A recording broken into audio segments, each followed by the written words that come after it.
بالله السميع العليم من الشيطان الرجيم من همزه ونفخه ونفثه لتستووا على ظهوره ثم تذكروا نعمة ربكم إذا استويتم عليه وتقولوا سبحان الذي سخر لنا هذا وما كنا له مقرنين وإنا إلى ربنا لمنقلبون وجعلوا له من عباده جزءا ان الانسان لکفور مبین۔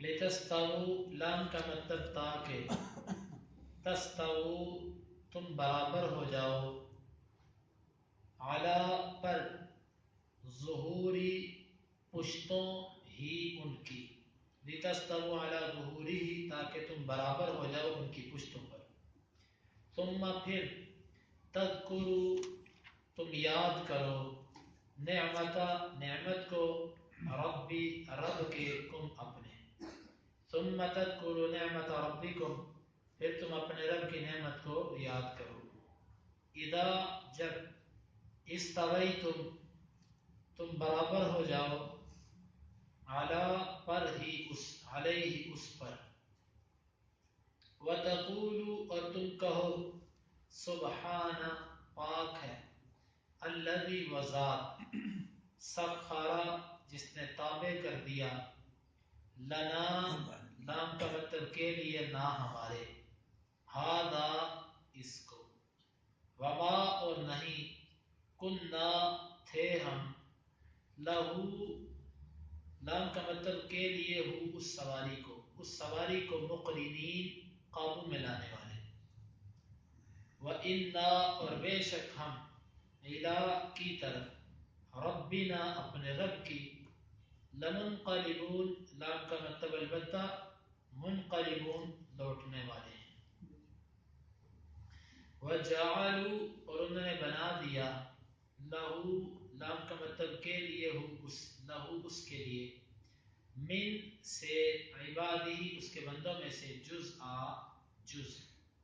اور انہوں نے بنا دیے اس اللہ کے لیے اس کے بندوں میں سے جز، ان بے شک الانسان انسان، لام کا مطلب البتہ کفور نشکرہ ہے، مبین واضح، ان الانسان لکفور مبین بے شک انسان البتہ واضح نشکرہ ہے،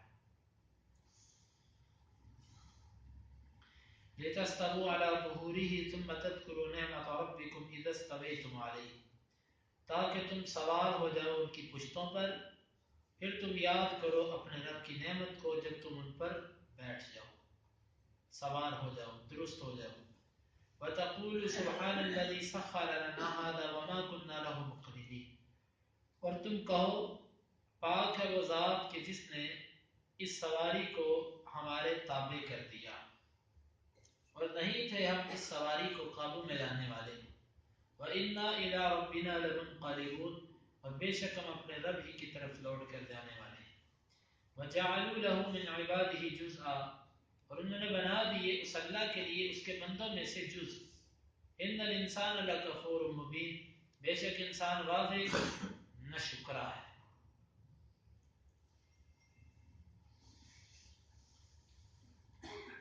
اللہ رب العزت نے ان آیات میں، پہلی آیت میں اللہ تعالیٰ نے سواریوں کو بنانے کا مقصد بیان فرمایا، جانوروں کو بنانے کا، سواریوں کو بنانے کا مقصد یہ ہے کہ لتستووا علی ظہورہ کہ تم ان کی پشتوں پر سوار ہو سکو، یہ ہے مقصد ان سواریوں کو بنانے کا کہ ان کی پشتوں پر بندہ سوار ہو سکے، ثم تذکروا نعمت ربکم صرف سوار کرنا مقصد نہیں ہے، یاد رکھیے ایک مقصد تو ہم سمجھتے ہیں، سواریوں کو بنائے جانے کے ایک مقصد کو تو ہم میں سے ہر بندہ پورا کر رہا ہے، وہ ہے کہ اس کی پشت پر بیٹھنا، یہ ہر بندہ کر رہا ہے۔ دوسرا مقصد اللہ تعالیٰ نے فرمایا ثم تذکروا نعمت ربکم پھر تم اپنے رب کی نعمت کو یاد کرو، اذا استویتم علیہ جب تم اس پر درست ہو کر بیٹھ جاؤ، اس کو کوئی بھی یاد نہیں کرتا۔ یہ کیسے یاد کرنا ہے کہ جب اس پر بندہ بیٹھ جائے پھر انسان سوچے کہ میرے اللہ نے کیسے اس سواری کو میرے تابع کر دی، اتنا بڑا اونٹ اور چھوٹا سا انسان اس کو سنبھالے ہوئے، اور اگر اللہ تابع نہ کرے تو پھر ایک چھوٹا سا اونٹ کے مقابلے میں بہت چھوٹا جانور شیر، چیتا اونٹ کے مقابلے میں بڑا چھوٹا، وہ انسان سے قابو میں نہیں آ سکتا۔ اگر اللہ تعالیٰ تابع نہ کرے تو پھر چھوٹی سی چیز بھی انسان کے لیے مصیبت بن سکتی ہے۔ تابع نہ ہو تو انسان چوہے سے بھی ڈرتا ہے، چوہے سے بھی ڈرتا ہے انسان، تابع جو نہیں ہے۔ اگر تابع نہ ہو تو پھر انسان کسی چھوٹی چیز پر بھی قابو نہیں پا سکتا۔ یہ اللہ ہے کہ جس نے ہمارے لیے اتنی بڑی سواری کو تابع کر دی۔ اتنا بڑا بحری جہاز انسان اس کو چلاتا ہے، اتنا ہوائی جہاز اس کو ہوا میں اڑایا جاتا ہے۔ یہ سب کا سب کیا ہے؟ یہ اللہ تعالیٰ نے تابع کیا۔ اگر اللہ تعالیٰ تابع نہ کرتا تو کبھی بھی ہم اس پر سوار نہ ہو سکتے۔ یہ سوچنے سے یہ چیز تعلق رکھتی ہے۔ آج کی جدید گاڑیاں، جدید ذرائع، اس پر بیٹھ کر انسان سوچے کہ یہ کیا چیز ہے جو اللہ نے میرے متاحت کر دی ہے، میں جیسے چاہتا ہوں اس کو چلاتا ہوں، یہ چلتی ہے۔ اور پھر اذا استویتم علیہ، جب تم اس پر درست ہو کر بیٹھ جاؤ، یہاں پر یہ بھی اللہ کا شکر ادا کرنا ہے کہ اس نے ہمیں اس پر بیٹھنے کا طریقہ سکھایا، اس نے ہمیں یہ توفیق دی اس پر بیٹھنے کی۔ اگر اللہ تعالیٰ ہمیں اس پر درست نہ بیٹھنا سکھاتا تو ہم گر جاتے، ہماری موت کا باعث بن جاتی وہ چیز۔ یہ اللہ ہے کہ جس نے ہمیں اس پر بیٹھنے کا طریقہ بھی سکھایا۔ حقیقت یہ ہے کہ انسان، ہم جو چلتے ہیں نا، چلتے ہیں، ہم نے کبھی اس نعمت پہ غور نہیں کیا۔ اس نعمت کا احساس مجھے اس وقت ہوا کہ میں ایک بزرگ آدمی کی عیادت کرنے کے لیے گیا۔ جب میں ان کے پاس پہنچا تو وہ چل نہیں سکتے تھے، تو میں نے ان سے باتیں کی کچھ، میں نے کہا آپ چل کیوں نہیں سکتے؟ وہ کہنے لگے کہ میری یادداشت ختم ہو چکی ہے، ذہن میں جو چلنے کا طریقہ تھا نا وہ مجھے بھول گیا۔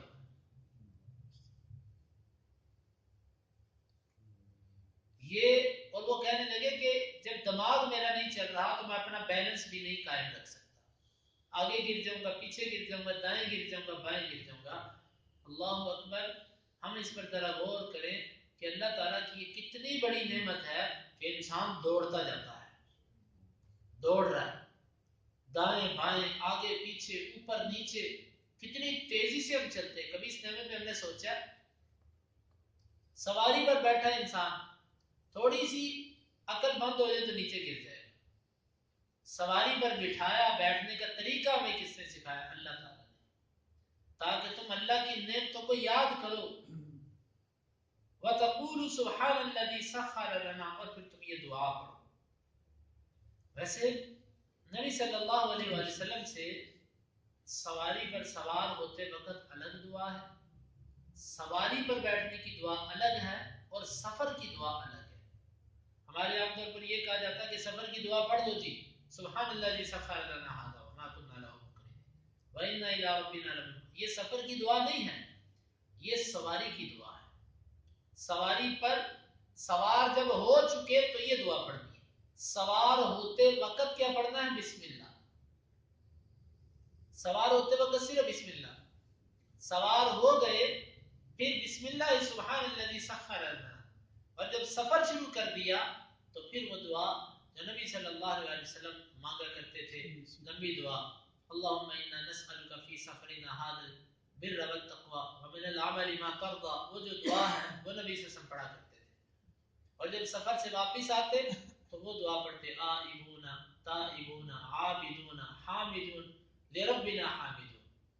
یہ دعا سفر سے واپسی پر پڑھا کرتے تھے۔ سواری پر چڑھنے کی دعا اور سواری پر بیٹھنے کی دعا اور سفر کی دعا اور ہے۔ یہ مقام پر پہنچ کے آئے بونا یا راستے قریب آ گیا جا رہی ہے، واپسی جب گھر پہنچ جاتے تھے، یہ ملتا ہے کہ پہنچ جاتے تو یہ دعا پڑھتے تھے۔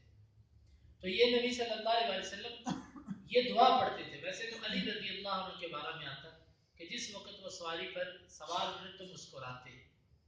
تو کسی نے پوچھا آپ کیوں مسکراتے؟ فرمانے لگے میں نے رسول اللہ صلی اللہ علیہ وسلم کو اسی طرح دیکھا ہے کہ سفر سے پہلے آپ کی یہ کیفیت تھی، تو میں نے اسی انداز میں نے بھی اس کو طریقے کو اختیار کر لیا، میں بھی ویسے ہی کرتا ہوں۔ ویسے تو سفر کے اپنے آداب، نبی صلی اللہ علیہ وسلم جب سواری پر بیٹھتے تھے تو آپ سواری کے، آپ کے سفر کے کچھ آداب تھے۔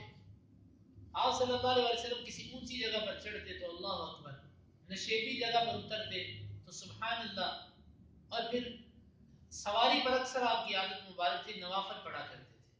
ہم سے یہ سنت چھوٹ چکی ہے. لمبا سفر ہے، 12 گھنٹے کا، 14 گھنٹے کا، پورے رستے کے اندر ایک مرتبہ بھی اللہ یاد نہیں آتا. نہ کبھی یہ سوچتے ہیں کہ چلو فارغ بیٹھے ہیں نفل ہی پڑھتے جائیں، وہاں تک نفلی عبادت کرتے جائیں، اللہ کی تسبیحات کرتے جائیں، قرآن کی تلاوت کرتے جائیں. یہ ہم نہیں سوچتے. یہ سفر کے آداب میں سے ایک مسلمان کے لیے یہ لائق ہے کہ وہ سواری پر بیٹھا ہے تو وہ ساتھ ساتھ اپنی گاڑی بھی چلائے اور ساتھ ساتھ نماز بھی پڑھ لے. گاڑی چلاتے ہوئے بھی نفل نماز پڑھی جا سکتی ہے، موٹر سائیکل چلاتے ہوئے بھی نفل نماز پڑھی جا سکتی ہے. نفل نماز سواری پر ثابت ہے. اور اس وقت تو اونٹ پر ایک آدمی بیٹھا ہے، وہ اونٹ کو مہار بھی تھامے ہوئے ہے اور اس کو نماز بھی پڑھ رہا ہے. اوپر توجہ نماز کی طرف بھی ہے اور سواری کی طرف بھی جا رہی ہے. نفل نماز پڑھے جا سکتی ہے. آپ اگر ڈرائیور بھی ہیں تو آپ نفل نماز پڑھ سکتے ہیں اور یہ پڑھنی چاہیے. نبی صلی اللہ علیہ وسلم اپنے سفر کے اندر ایسا کیا کرتے تھے. تو سفر میں بیٹھ کر غافل نہیں ہونا، بلکہ وہاں پر بیٹھ کر اللہ کی یہ تعریف کرنی ہے کہ اللہ تو پاک ہے، پاک ہے وہ اللہ کہ جس نے اس سواری کو ہمارے تابع کر دیا. ہم اس پر قابو پانے والے نہ تھے، ہم نہیں اس کو قابو پا سکتے تھے. اور سوچے انسان ان الفاظ پر، تھوڑی سی موٹر سائیکل کی ریس تیز ہو جائے کنٹرول سے باہر ہو جاتی ہے، انسان کے بس سے نکل جاتی ہے. تھوڑا سا گیئر غلط لگا، بریک غلط لگی، کچھ تھوڑی سی غلطی انسان کو ہمیشہ ہمیشہ کی نیند سلا دیتی ہے. وَإِنَّا إِلَىٰ رَبِّنَا لَمُنْقَلِبُونَ. اور یہاں پر امام ابن کثیر رحمہ اللہ فرماتے ہیں کہ اللہ رب العزت نے یہاں پر آخرت کی طرف اشارہ دیا کہ جس طرح کے دنیا میں انسان سواری پر سوار ہو کر اپنی منزل کی طرف جاتا ہے، اسی طرح دنیا کی زندگی انسان طے کر کے اپنے اللہ کی طرف لوٹ کے جا رہا ہے. یہ اللہ کی طرف گویا کہ انسان زندگی کا ایک سفر کر رہا ہے اللہ کی طرف. اور اللہ تعالیٰ نے زمین کو سواری سے تشبیہ دی ہے کہ جس طرح سواری پر سوار ہو کر انسان اپنی منزل کی طرف جاتا ہے، اس طرح زمین پر جب سے تم آئے ہو اس وقت سے لے کر تمہارے مرنے تک تم زمین کی پشت پر سوار ہو کر سفر کر رہے ہو آخرت کا. تم فوت ہو جاؤ گے، اس سواری پر کوئی اور مسافر آ جائے گا، وہ چلا جائے گا، اس کی جگہ کوئی اور مسافر. یہ تو چل رہا ہے سلسلہ، لیکن تم ہی اس کو نہیں سمجھ پا رہے کہ یہ زمین بھی ایک سواری ہے کہ جس کی پشت پر تم سوار ہو اور تم سفر کر رہے ہو آخرت کا. وَإِنَّا إِلَىٰ رَبِّنَا لَمُنْقَلِبُونَ. سفر سے آخرت کا سفر یاد آیا کہ بے شک ہم اپنے اللہ کی طرف لوٹ کر جانے والے ہیں. یہ تو دنیا کا سفر ہے، بالآخر ہم سب نے اللہ کی طرف لوٹ کر جانا ہے. وَجَعَلُوا لَهُ مِنْ عِبَادِهِ جُزْءًا. اللہ تعالیٰ نے اس آیت میں ایک لوگوں کے نظریات کا ذکر کیا کہ مانتے ہیں کہ ہر چیز کو بنانے والا اللہ مالک ہے، وہ اکیلا ہر چیز کو پیدا کرنے والا. اس کے باوجود ان کی ناشکری کا عالم یہ ہے کہ انہوں نے اللہ کے ساتھ شریک بنا رکھے. شریک نہیں، وَجَعَلُوا لَهُ مِنْ عِبَادِهِ جُزْءًا، حصے بنا دیے ہیں، اجزاء بنا دیے ہیں. وہ جز ہیں، یعنی کہ وہ کہتے ہیں یہ اللہ کا جز ہے. اس کی کیا مثال ہے؟ مثال کے طور پہ عیسائیوں نے کہا کہ عیسیٰ علیہ السلام اللہ رب العزت کے بیٹے ہیں، کہتے ہیں نا، بیٹا کہتے ہیں. بیٹا کیا ہوتا ہے؟ باپ کا جز ہوتا ہے، باپ کے جسم کا حصہ ہوتا ہے، ٹکڑا ہوتا ہے جو اس کے جسم سے جدا ہوتا ہے.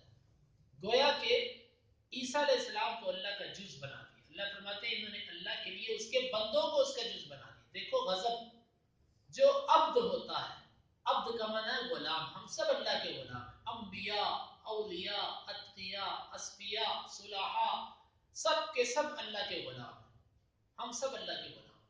غلام جو ہوتا ہے نا، یہ بیٹا نہیں ہو سکتا. اسلام کہتا ہے کہ بیٹا غلام نہیں ہو سکتا، اور اگر کوئی غلام ہو وہ اپنے باپ کی ملکیت میں چلا جائے تو اسی وقت آزاد ہو جائے گا. مثال کے طور پہ ایک شخص نے غلام خریدا، اس کے بعد میں پتہ چلا کہ یہ تو میرا بیٹا ہے، اسی وقت وہ آزاد ہو جائے گا، وہ اس کو آزاد کرے یا نہ کرے۔ بیٹا جو ہوتا ہے یہ غلام نہیں ہو سکتا، عبد نہیں ہو سکتا۔ اللہ فرما رہے ہیں انہوں نے میرے عباد کو میرا جز بنا دیا، میرے بندوں کو جو میرے بندے تھے ان کو میرا جز بنا دیا۔ دیکھو کتنا ظلم ہے۔ اور دوسرے مقام پہ اللہ تعالیٰ نے فرمایا نا کہ آدم کا بیٹا مجھے گالی دیتا ہے۔ گالی دینا کیا ہے؟ اللہ تعالیٰ فرماتے ہیں کہ مجھے گالی دینا یہ ہے کہ یہ کہتا ہے اللہ نے اولاد بنائی، یہ اللہ کو گالی دینا ہے۔ عیسائی اللہ کو گالی دیتے ہیں، یہودی اللہ کو گالی دیتے ہیں کہ وہ عزیر علیہ السلام کو اللہ کا بیٹا کہتے ہیں، عیسائی عیسیٰ علیہ السلام کو انہوں نے اللہ کا جز بنا دیا۔ بیٹا جز ہوتا ہے باپ کا۔ ہمارے مسلمانوں نے شعوری طور پر یا لا شعوری طور پر نبی صلی اللہ علیہ وسلم کو اللہ کا جز بنا دیا۔ کیسے؟ نور من نور اللہ۔ آپ نے ایک لفظ سنا ہوگا اکثر کہ نور من نور اللہ، اس لفظ کا معنی کیا ہے؟ شاید یہ لفظ بولنے والے کو بھی اپنی جہالت کا اندازہ نہیں ہے کہ وہ کس قدر کفر اور شرک کے اندر اترا ہوا ہے۔ نور من نور، اللہ کے نور میں سے نور۔ اور یہ بھی بعد نے کہا کہ احمد اور احد میں، احمد تے احد میں فرق کے میم مروڑی دا، کہ احد میں میم نہیں ہے اور احمد میں میم ہے، صرف اتنا فرق ہے۔ وہی جو خدا تھا عرش پر، وہی جو مستوی تھا عرش پر خدا ہو کر اتر پڑا مدینے میں مصطفیٰ ہو کر۔ یہ کفریہ اشعار، یہ عین صراحتاً یہ کفریہ عقیدہ ہے۔ تو یہ ہمارے مسلمانوں نے بھی اس عقیدے کو اختیار کیا، نور من نور اللہ، اللہ کے نور میں سے نور۔ یہ نظریہ مسلمانوں کا بھی، وَجَعَلُوا لَهُ مِنْ عِبَادِهِ جُزْءًا، انہوں نے اللہ کے غلاموں کو اللہ کا جز بنا دیا، اللہ کے بندوں کو اللہ کا جز بنا دیا۔ اور ایک صوفیہ کا عقیدہ ہے وحدت الوجود۔ وحدت الوجود کا مطلب یہ ہے کہ سب کچھ اللہ ہے، اور یہ ہر ان صوفیوں کا عقیدہ ہے کہ جو اپنی طرف سے بڑے زبانی کلامی دعوے کرتے ہیں توحید پر قائم ہونے، جو اپنی زبان سے بڑا کہتے ہیں کہ ہم ایک اللہ کو مانتے ہیں، غیر سے کچھ نہیں مانتے، ایک اللہ سے، ان کا یہ عقیدہ ہے، ان کی کتابوں میں لکھا ہے، ان کے بزرگوں کا یہ عقیدہ ہے، اور وہ اس کا دفاع کرتے ہیں۔ عوام الناس کو اس کا شاید نہ پتا ہو، لیکن ان کا یہ کتابی عقیدہ ہے، اور وہ اس کو تسلیم کرتے ہیں، اس پر ایمان رکھتے ہیں اور اس کا دفاع کرتے ہیں۔ یہ ایسے شیاطین تھے وحدت الوجود والے کہ میں اگر آپ کو ان کی کفریات بیان کر دوں تو یقیناً آپ ان لوگوں کے ساتھ، حقیقت یہ ہے کہ آپ لانتے بیچے ان لوگوں کو۔ یہ میں کن کی بات کر رہا ہوں کہ جن کا یہ عقیدتاً، جو سمجھتے ہیں وحدت الوجود کو، عوام الناس کو اس چیز کا نہیں پتا، اس لیے عوام الناس ہماری گفتگو سے خارج ہے۔ یہ ان لوگوں کی بات ہے کہ جن کا نظریہ ہے، مثال کے طور پہ ان صوفیہ کا یہ نظریہ کہ ہم خود ہی اللہ ہیں اور خود ہی بندے ہیں، ہم اپنی عبادت کرتے ہیں، یہ سب کچھ اللہ ہے، یہ ان کا نظریہ ہے۔ گویا کہ اس آیت میں ایسے ظالموں پر بھی رد ہے کہ انہوں نے اللہ کے غلاموں کو ہی اللہ کا جز کہہ دیا۔ یہ وحدت الوجود، وحدت الشہود، حلول، یہ سب کے سب نظریات یہ کفری عقائد ہیں۔ اسلام کے اندر ایسے عقائد کا کچھ تصور نہیں۔ تو یہ فرمایا کہ انہوں نے اللہ کا جز بنا دیا۔ یہ صوفیہ کے اندر بڑی بڑی جہالتیں ہیں۔ یہ صوفیہ اگر آپ ان کی کتابوں کو پڑھیں تو ایسی ایسی حماقتیں اور ایسی ایسی جہالتیں ان سے سرزد ہیں، جو حقیقت میں اللہ کے ولی ہوتے ہیں، حقیقی جو صوفی ہوتے ہیں ان کے یہ نظریات نہیں ہوتے، وہ قرآن و حدیث کے پابند ہوتے ہیں۔ لیکن یہ جو جاہل قسم کے لوگ کہ جس طرح کہ آج کل پیر پکڑے جا رہے ہیں، ان کو نماز کا کچھ نہیں پتا، دین کا کچھ نہیں پتا، اللہ اور اس کے رسول کا نہیں پتا، گندے مندے عقائد اور گندے مندے نظریات کہیں سے لے کر وہ پیر بنے ہوتے ہیں۔ تو یہ اس آیت میں ان لوگوں پر بھی رد ہے۔ ان الانسان لکفور مبین، بے شک انسان واضح ناشکر ہے۔ کیسے؟ اللہ کی اتنی نعمتیں اس پر، اتنے احسانات، اس کے باوجود یہ اللہ کے لیے جز بناتا ہے، اس کے باوجود یہ مخلوق کو اللہ کا جز قرار دیتا ہے، واقعی یہ ناشکر ہے اور واضح ناشکر ہے۔ تو ان آیات میں اللہ رب العزت نے اپنی نعمت کا بھی ذکر کیا اور آخر میں کچھ ان لوگوں کے غلط نظریے پر رد بھی فرمایا۔ اللہ تعالیٰ سے دعا ہے کہ اللہ تعالیٰ ہمیں کتاب و سنت کے مطابق عقائد اپنانے کی توفیق عطا فرمائے۔